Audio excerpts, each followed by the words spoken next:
ನಮಸ್ಕಾರ HTV Kannada news ನಾನು Harshita ಎಡೂರು Mysuru pub ಬೆಂಕಿ ಅವಘಡ ಪ್ರಕರಣಕ್ಕೆ ಸಂಬಂಧಿಸಿದಂತೆ ಸಚಿವ ಯತೀಂದ್ರ ಸಿದ್ದರಾಮಯ್ಯ ಮಹತ್ವದ ಹೇಳಿಕೆ ನೀಡಿದ್ದಾರೆ ಮೈಸೂರಿನಲ್ಲಿ ನಡೆದ ಪಬ್ ಬೆಂಕಿ ಅವಘಡದ ಹಿನ್ನೆಲೆಯಲ್ಲಿ ಅಬಕಾರಿ ಇಲಾಖೆಯ ಅಧಿಕಾರಿಗಳ ವಿರುದ್ಧ ಕ್ರಮಕ್ಕೆ ಒತ್ತಾಯ ಕೇಳಿಬಂದಿದೆ ಅಬಕಾರಿ ಡಿಸಿ ಅಮಾನತಿಗೆ ಶಿಫಾರಸು ಮಾಡುವುದಾಗಿ ಸಚಿವರು ತಿಳಿಸಿದ್ದಾರೆ ಪಬ್ ಮಾಲೀಕರ ವಿರುದ್ಧ ದೂರು ದಾಖಲಾಗಿದ್ದು ಅವರ ವಿರುದ್ಧ ಕಾನೂನು ಕ್ರಮ ಕೈಗೊಳ್ಳಲಾಗುವುದು ಎಂದು ಹೇಳಿದ್ದಾರೆ ಯಾವುದೇ ಮಾನ್ಯ ಲೈಸೆನ್ಸ್ ಇಲ್ಲದೆ ಪಬ್ ಕಾರ್ಯನಿರ್ವಹಿಸುತ್ತಿದ್ದ ಮಾಹಿತಿ ಬೆಳಕಿಗೆ ಬಂದಿದ್ದು ಮೈಸೂರಿನಲ್ಲಿ ಹಲವು ಪಬ್ ಬಾರ್ ಮತ್ತು ರೆಸ್ಟೋರೆಂಟ್ಗಳು ಲೈಸೆನ್ಸ್ ಪಡೆಯದೆ ನಡೆಸುತ್ತಿರುವ ಬಗ್ಗೆ ವರದಿಗಳು ಬಂದಿವೆ ಎಂದು ಸಚಿವರು ತಿಳಿಸಿದ್ದಾರೆ ಪಬ್ ಮಾಲೀಕರ ವಿರುದ್ಧ ದೂರು ದಾಖಲಾಗಿದ್ದು ಅವರ ವಿರುದ್ಧ ಕಾನೂನು ಕ್ರಮ ಕೈಗೊಳ್ಳಲಾಗುವುದು ಎಂದು ತಿಳಿಸಿದ್ದಾರೆ ಈ ಹಿನ್ನೆಲೆಯಲ್ಲಿ ಅಬಕಾರಿ ಇಲಾಖೆಗೆ ಕಠಿಣ ಸೂಚನೆ ನೀಡಲಾಗಿದೆ ಅಕ್ರಮವಾಗಿ ಹಾಗೂ ಲೈಸೆನ್ಸ್ ಇಲ್ಲದೆ ಕಾರ್ಯವನ್ನ ನಿರ್ವಹಿಸುತ್ತಿರುವ ಸಂಸ್ಥೆಗಳ ವಿರುದ್ಧ ತಕ್ಷಣದ ಕ್ರಮ ಕೈಗೊಳ್ಳುವಂತೆ ನಿರ್ದೇಶನ ನೀಡಿದ್ದಾರೆ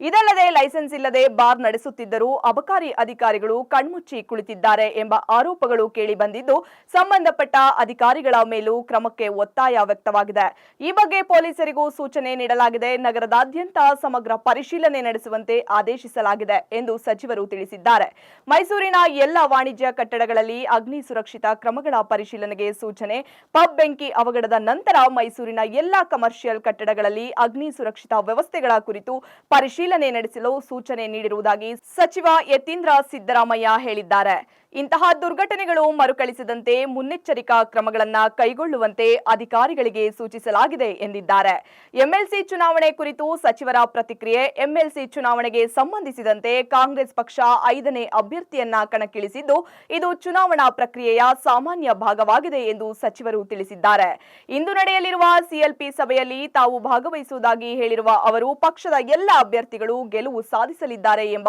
ವಿಶ್ವಾಸವನ್ನ ವ್ಯಕ್ತಪಡಿಸಿದ್ದಾರೆ ಇನ್ನು ಬಿಡದಿ ಟೌನ್ಶಿಪ್ ಕುರಿತು ಮಾತನಾಡಿದ ಅವರು ಬಿಡದಿ ಟೌನ್ಶಿಪ್ ಯೋಜನೆ ಅತ್ಯವಶ್ಯಕವಾಗಿದೆ ಸುಮಾರು 80% ರೈತರು ಭೂಮಿ ನೀಡಲು ಒಪ್ಪಿಗೆಯನ್ನ ಸೂಚಿಸಿದ್ದಾರೆ ಎಂದು ಸಚಿವ ಯತೀಂದ್ರ ಸಿದ್ದರಾಮಯ್ಯ ಹೇಳಿದ್ದಾರೆ ಹೆಚ್ಚಿನ ಪರಿಹಾರ ಮೊತ್ತಕ್ಕೆ ರೈತರು ಒಪ್ಪಿದ್ದು ಕೆಲವರು ಮಾತ್ರ ಯೋಜನೆಗೆ ವಿರೋಧವನ್ನ ವ್ಯಕ್ತಪಡಿಸುತ್ತಿದ್ದು ಈ ವಿಚಾರದಲ್ಲಿ ಜೆಡಿಎಸ್ ರಾಜಕೀಯ ಮಾಡುತ್ತಿದೆ ಎಂದು ಆರೋಪಿಸಿದ್ದಾರೆ ಇನ್ನು ಮೃತರ ಕುಟುಂಬಗಳಿಗೆ ಸೂಕ್ತ ಪರಿಹಾರ ಒದಗಿಸುವ ಕುರಿತು ಮುಖ್ಯಮಂತ್ರಿಯವರ ಗಮನಕ್ಕೆ ವಿಷಯವನ್ನ ತರಲಾಗಿದೆ ಎಂದು ಸಚಿವರು ತಿಳಿಸಿದ್ದಾರೆ ಕಳೆದಿರುವಂತಹ ಸಂದರ್ಭದಲ್ಲಿ ಭೇಟಿ ಕೊಡಬೇಕಾಗಿ ಬಂದಿರೋದು ಬಹಳ ಬೇಸರ ಆಗ್ತಾ ಇದೆ ಅಧಿಕಾರಿಗಳ ಹತ್ರ ನಾನು ಮಾಹಿತಿಗಳನ್ನ ತೆಗೆದುಕೊಂಡಿದ್ದೇನೆ ಅಲ್ಲಿ ಮಾರಾ ರೆಸ್ಟೋರೆಂಟ್ ಬಾರ್ ಅಂತ ಹೇಳಿ ದಟ್ಗಳಲ್ಲಿ ರಿಂಗ್ ರೋಡ್ನಲ್ಲಿ ಒಂದು ಬಾರ್ ಆ್ಯಂಡ್ ರೆಸ್ಟೋರೆಂಟ್ ಇದೆ ಆ ಬಾರ್ ಆ್ಯಂಡ್ ರೆಸ್ಟೋರೆಂಟಲ್ಲಿ ನಿನ್ನೆ ಶಾರ್ಟ್ ಸರ್ಕ್ಯೂಟ್ ಆಗಿ ಫೈರ್ ಆಕ್ಸಿಡೆಂಟ್ ಆಗಿ 2 ಜನರು ತೀರ್ಕೊಂಡಿದ್ದಾರೆ ಸುಮಾರು 7 ಜನರು ಗಾಯಗೊಂಡಿದ್ದಾರೆ ಅವರು ಹಾಸ್ಪಿಟ್ಲಲ್ಲಿ ಚಿಕಿತ್ಸೆ ಪಡಿತಾ ಇದ್ದಾರೆ ಆದರೆ ಬಾರ್ ಆ್ಯಂಡ್ ರೆಸ್ಟೋರೆಂಟ್ ನಡೆಸ್ತಿರೋರು 2ನೇ ಫ್ಲೋರಲ್ಲಿ ನಡೆಸ್ತಾ ಇದ್ದಾರೆ ಆ 2ನೇ ಫ್ಲೋರ್ನಲ್ಲಿ ಅವ್ರು ಲೈಸೆನ್ಸ್ ತಗೊಂಡಿಲ್ಲ ಲೈಸೆನ್ಸ್ ತಗೊಳ್ಳದೆ ಬರೀ ರೆಸ್ಟೋರೆಂಟ್ ಮಾತ್ರ ನಡೆಸಬೇಕಾಗಿತ್ತು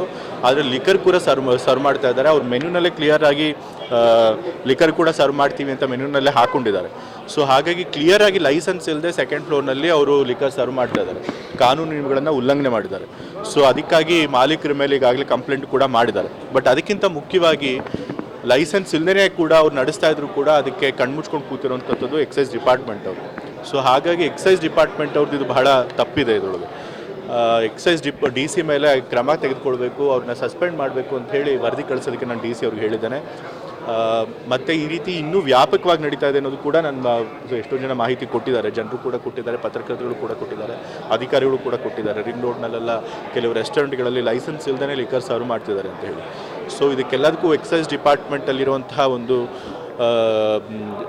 ಅವ್ಯವಹಾರಗಳ ಕಾರಣ ಆಗಿದೆ ಸೊ ಹಾಗಾಗಿ ಎಕ್ಸೈಸ್ ಡಿಪಾರ್ಟ್ಮೆಂಟಲ್ಲಿ ಯಾರ್ಯಾರು ಇದಕ್ಕೆ ಹೊಣೆ ಆಗ್ತಾರೋ ಅವ್ರನ್ನೆಲ್ಲನೂ ಕೂಡ ಕ್ರಮ ತಗೋಬೇಕು ಅಂತ ಹೇಳಿದ್ದೇನೆ ಪೊಲೀಸರಿಗೂ ಕೂಡ ಸೂಚನೆ ಕೊಟ್ಟಿದ್ದೇನೆ ರಿಂಗ್ ರೋಡ್ನಲ್ಲಿ ಏನೇನು ರೆಸ್ಟೋರೆಂಟ್ಗಳಿರ್ತವೆ ಬಾರ್ ಆ್ಯಂಡ್ ರೆಸ್ಟೋರೆಂಟ್ಗಳಿರ್ತಾರೆ ಎಲ್ಲ ಕಡೆಗೂ ಭೇಟಿ ಕೊಟ್ಟು ವಿತೌಟ್ ಲೈಸೆನ್ಸ್ ಯಾರಾದರೂ ಲಿಕರ್ ಸರ್ವ್ ಮಾಡ್ತಿದ್ರೆ ಎಕ್ಸೈಸ್ ಇನ್ಸ್ಪೆಕ್ಟರ್ಗಳದ್ದು ಸೇರಿಕೊಂಡು ನೀವು ಅಲ್ಲಿ ಹೋಗಿ ಭೇಟಿ ಕೊಟ್ಟು ಇನ್ಸ್ಪೆಕ್ಟ್ ಮಾಡಿ ವಿತೌಟ್ ಲೈಸೆನ್ಸ್ ಸರ್ವ್ ಮಾಡ್ತಿದ್ರೆ ಅಂಥವ್ರ ಮೇಲೆ ಕ್ರಮ ತೆಗೆದುಕೊಳ್ಬೇಕು ಅಂತ ಹೇಳಿದ್ದಾನೆ ಮತ್ತು ಫೈರ್ ಸೇಫ್ಟಿ ಮೆಷರ್ಸು ಕೂಡ ಅಲ್ಲಿ ಯಾವುದನ್ನೇ ಮಾಡಿಲ್ಲ ಆ ಮಾರಾ ರೆಸ್ಟೋರೆಂಟ್ ಯಾವುದೊಂದು ಆಫ್ರಿಕನ್ ಥೀಮ್ನಲ್ಲಿ ಮಾಡಿದ್ದಾರೆ ಸೊ ಆಫ್ರಿಕನಲ್ಲಿ ಥೀಮಲ್ಲಿ ಮಾಡಿರೋದ್ರಿಂದ ಹುಲ್ಲು ಬಿದಿರು ಆ ರೀತಿ ಇನ್ಫ್ಲೇಮೇಬಲ್ ಮೆಟೀರಿಯಲ್ಸ್ನ ಹೆಚ್ಚಾಗಿ ಬಳಸ್ಕೊಂಡ್ಬಿಟ್ಟಿದ್ದಾರೆ ಆದರೆ ಫೈರ್ ಸೇಫ್ಟಿ ಮೆಷರ್ಸ್ ಯಾವುದೂ ಇಟ್ಕೊಂಡಿಲ್ಲ ಸೊ ಹಾಗಾಗಿ ಸಣ್ಣ ಶಾರ್ಟ್ ಸರ್ಕ್ಯೂಟ್ ಆದ ತಕ್ಷಣ ಅದು ಬೆಂಕಿ ಬೇಗ ಸ್ಪ್ರೆಡ್ ಆಗೋಗ್ಬಿಟ್ಟಿದೆ ಸೊ ಹಾಗಾಗಿ ಫೈರ್ ಸೇಫ್ಟಿ ಮೆಷರ್ಸ್ ಕೂಡ ಪಡ್ಕೊಂಡಿಲ್ಲ ಸೊ ಫೈರ್ ಡಿಪಾರ್ಟ್ಮೆಂಟಲ್ಲೂ ಕೂಡ ಈ ಫೈರ್ ಸೇಫ್ಟಿ ಮೆಷರ್ಸ್ ಇಲ್ಲದೇ ಅವ್ರು ನಡೆಸೋದಕ್ಕೆ ಅವಕಾಶ ಮಾಡಿಕೊಟ್ಟಿದ್ದಕ್ಕೆ ಅದಕ್ಕೂ ಸಂಬಂಧಪಟ್ಟ ಅಧಿಕಾರಿಗಳ ಮೇಲೆ ಕ್ರಮ ತೆಗೆದುಕೊಳ್ಬೇಕು ಅಂತೇಳಿ ಡಿ ಸಿಗಳಿಗೆ ಸೂಚನೆ ಕೊಟ್ಟಿದ್ದೇನೆ ಮೈಸೂರಿನಲ್ಲಿ ಕಮರ್ಷಿಯಲ್ ಕಾಂಪ್ಲೆಕ್ಸ್ಗಳಲ್ಲೇ ಇರಲಿ ಎಲ್ಲ ಕಮರ್ಷಿಯಲ್ ಕಾಂಪ್ಲೆಕ್ಸಸ್ಸಲ್ಲೂ ಕೂಡ ಈ ಫೈರ್ ಸೇಫ್ಟಿ ಮೆಷರ್ಸ್ನ ಸರಿಯಾಗಿ ಪಾಲಿಸಿದಾರಾ ಇಲ್ವಾ ಅದನ್ನು ಕೂಡ ಅಧಿಕಾರಿಗಳು ಇನ್ಸ್ಪೆಕ್ಟ್ ಮಾಡಬೇಕು ಅಂತ ಹೇಳಿದ್ರು. ನನಗೆ ಅದಕ್ಕೆ ಹೇಳಿದ್ನಲ್ಲ, ನನಗೆ ಮಾಹಿತಿ ಬಂತು ಕೆಲವು ರೆಸ್ಟೋರೆಂಟ್ಗಳಲ್ಲಿ ಈ ರೀತಿ ಲೈಸೆನ್ಸ್ ಇಲ್ಲದೇ ಲಿಕ್ಕರ್ ಸರ್ವ್ ಮಾಡೋದು ಮತ್ತು ಗ್ರಾಹಕರೇ ತೆಗೆದುಕೊಂಡು ಹೋಗಿ ಲಿಕ್ಕರ್ನಲ್ಲಿ ಕುಡಿಯುವಂಥದ್ದು ನಡೆಯುವಂಥ ಘಟನೆಗಳು ನಡೀತಾ ಇದ್ದಾವೆ ಅಂತ ಹೇಳಿದ್ದಾರೆ. ಅಧಿಕಾರಿಗಳು ಹೇಳಿದರೆ, ಬೇರೆಯವ್ರು ಮಾಹಿತಿ ಕೊಟ್ಟಿದ್ದಾರೆ. ಸೊ ಹಾಗಾಗಿ ಆ ಒಂದು ಪ್ರಾಕ್ಟೀಸ್ ನಿಲ್ಲಬೇಕು. ಅದು ಕಾನೂನು ಬಾಹಿರ. ಎಲ್ಲಿ ಲೈಸೆನ್ಸ್ ಇರುತ್ತೆ ಅಲ್ಲಿ ಮಾತ್ರ ಲಿಕ್ಕರ್ ಕುಡಿಬೇಕು. ಇಲ್ಲ ಬರೀ ರೆಸ್ಟೋರೆಂಟ್ಗಳಲ್ಲಿ ಗ್ರಾಹಕರೇ ತೆಗೆದುಕೊಂಡು ಹೋಗಲಿ ಅಥವಾ ಮಾಲೀಕರೇ ಸರ್ವ್ ಮಾಡಲಿ, ಅದು ಕಾನೂನು ಬಾಹಿರ ಆಗುತ್ತೆ. ಸೊ ಅಂಥವ್ರ ಮೇಲೆ, ಅಂಥ ರೆಸ್ಟೋರೆಂಟ್ಗಳ ಮೇಲೆ ನಾವು ಸ್ಟ್ರಿಕ್ಟಾಗಿ ಕ್ರಮ ತೆಗೆದುಕೊಳ್ತೀವಿ. ನಾನು ಮುಖ್ಯಮಂತ್ರಿಗಳ ಹತ್ರ ಮಾತನಾಡಿದ್ದೆ ನಿನ್ನೆ.